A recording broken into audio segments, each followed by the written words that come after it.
Welcome into this Duval Daily Update. I'm Jordan DeLugo.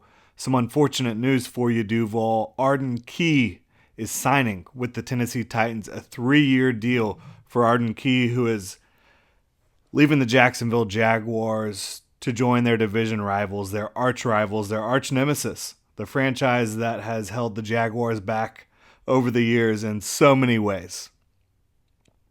Arden Key is heading to Tennessee, a player who the Jaguars really desperately needed to return in 2023, a role player of the highest sort, really. When you talk about Arden Key, when you talk about what he did for the Jaguars as a rotational pass rusher. And the deal is, according to Mike Garafolo of NFL Network, 3 years, $21 million with a max value of $24 million that includes $13 million fully guaranteed at signing. Sources say, according to Mike Garafolo again, says Arden Key 4.5 sacks with the Jaguars last season.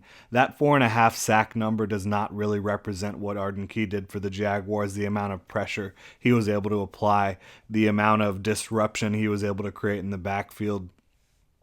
And you talk about signed him last offseason on a 1-year flyer deal, the Jaguars did, after an impressive kind of breakout campaign, semi-breakout in San Francisco, where he was a rotational pass rusher. They got him rushing from the inside a little bit more. The Jaguars did a mix of both with Arden Key, and especially after Dawuane Smoot went down with the Achilles injury, Arden Key really helped step it up and get the defense going without the presence of Dawuane Smoot, who at that point in the season had been one of their more effective pass rushers.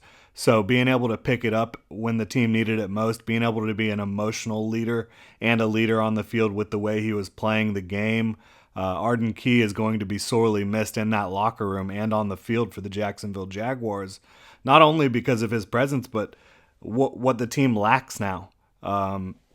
At edge outside of Josh Allen and Trayvon Walker, and you need more than that in the modern NFL. You need 3, 4, 5 edge rushers that you feel can get after the passer and do some things for you. And right now, beyond Josh Allen and Trayvon Walker, it's looking pretty barren on the Jaguars roster. You do have K'Lavon Chaisson, you do have Jordan Davis coming back off the knee injury, but you don't have much in the way of experience outside of Josh Allen and Trayvon Walker. You're hoping for a big jump in his play heading into year 2.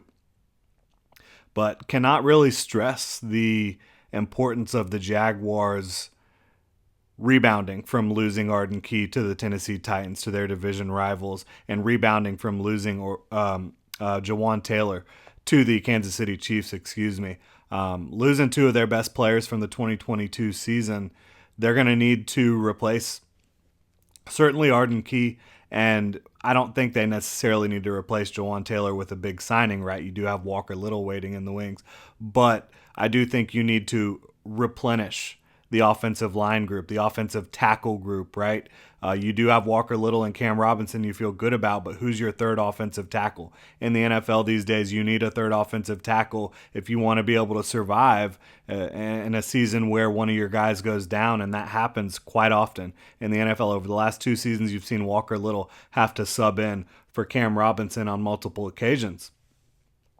And it just goes to show you this Jaguars team, they're not going to be able to keep everybody together every year. Sometimes you're going to pick up a guy on a 1-year flyer, and that's all it's going to end up being, because they're going to have success in your system, and you're just not going to be able to retain them. You're not going to be able to shell out some of the mega contracts or big contracts that other teams are really willing to do for some of these guys. And 3 years, $21 million, I think is really right in line with what Arden Key should be making. So I don't think that this is an outrageous deal by the Titans.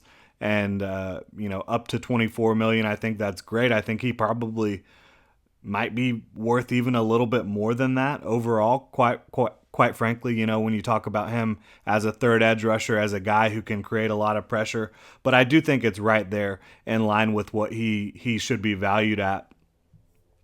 Unfortunate to lose him to the Titans, to lose Jawan Taylor to the Kansas City Chiefs, who you're going to have to play again in 2023 and are likely going to have some bouts with them in the playoffs moving forward over the next several years, with Patrick Mahomes and Trevor Lawrence at the helm, Andy Reid and Doug Peterson going back and forth there. But really unfortunate news so far. The Jaguars, they have retained Andrew Wingard since the free agency period started, but other than that, it's been all quiet on the Western Front for the Jacksonville Jaguars. So we will be monitoring free agency, providing updates as fast as we can on all the Jaguars news that's upcoming. Hopefully there's going to be something exciting. The Jaguars have a lot to work on at cornerback, at offensive tackle, at tight end, at edge rush. Obviously they need a nickel that can play. Right now they don't have anybody at nickel who has any experience. So clearly the Jaguars are going to need to get busy prior to the NFL draft. They've got a little bit of cap space to work with. There are free agents out there at each position that they need. Hopefully they'll be able to address a couple of those prior to the NFL draft. But thanks so much for tuning in, Duval. No, it's been a long day, long couple days for y'all. Hang in there. And just remember, Trevor Lawrence, you got him. Doug Peterson, you got him. Everything's going to be all right. Calvin Ridley on the way. Things are going to be good for the Jacksonville Jaguars in 2023. Again, thanks so much for tuning in. Hit me up on Twitter at Jordan DeLugo. Drop a comment in the comment section below. Hit that like and subscribe button on YouTube. Really appreciate your support, Duval. Have a good one.